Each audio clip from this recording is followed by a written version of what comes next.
Do you remember the first time that you cut yourself? Mm. It hurt.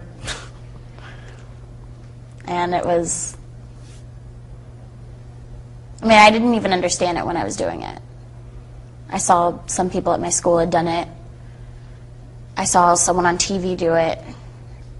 And I thought, this is a way to deal with how you're feeling. Just, you know, other people are doing it, it's fine. I was 11. You were 11 when you cut yourself for the first time. What did you feel from it? It was a way of expressing my own shame of myself on my own body. I was matching the inside to the outside, and there were some times where my emotions were just so built up, I didn't know what to do, and the only way that I could get instant gratification was through an immediate release on myself. Was there a tune that you had in your head? Was there a song when you were in treatment that you would think to yourself or sing to yourself? Yes, I had a few songs. One of the songs I actually have tattooed on my rib cage right here, and it says, "You Make Me Beautiful," and it's a song called Beautiful by Bethany Dillon.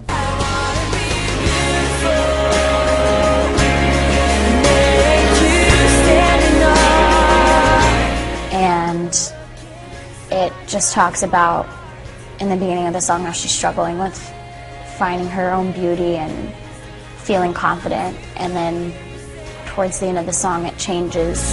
You make me worthy of love and beautiful. And she now finds her beauty and her confidence through God.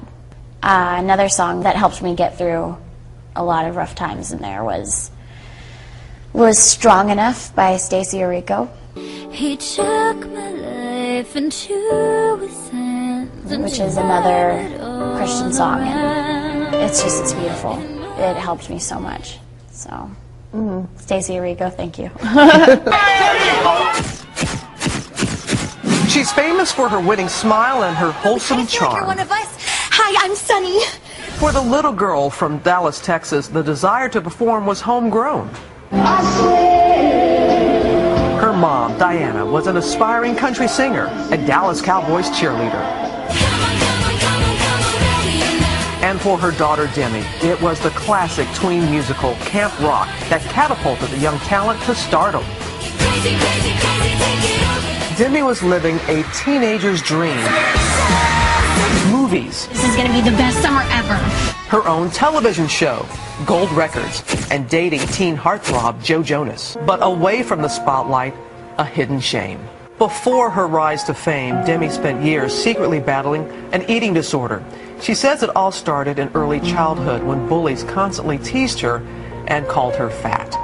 I'm a very strong advocate for anti-bullying, but I've never been able to say this is why. I am such an advocate for it because from when I was bullied until now, I've suffered an eating disorder from the things that were said to me. Did it lead to a form of depression? Yes, definitely. Can you explain more about that period of your life?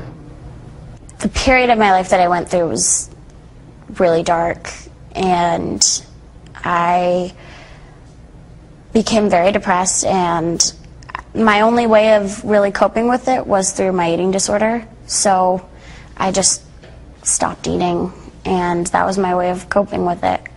Her depression would eventually lead to urges to cut herself.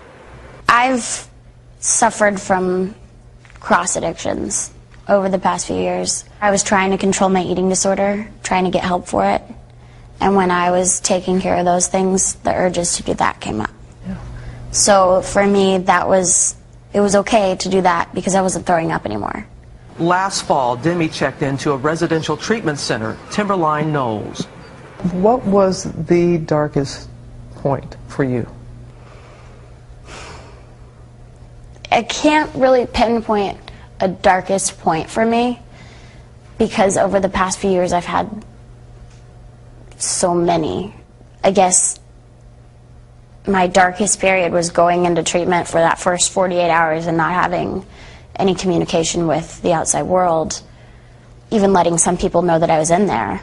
I couldn't talk to anyone, and I was just kind of shocked to be in such a different environment. It was there she learned a shocking new diagnosis. Demi was bipolar.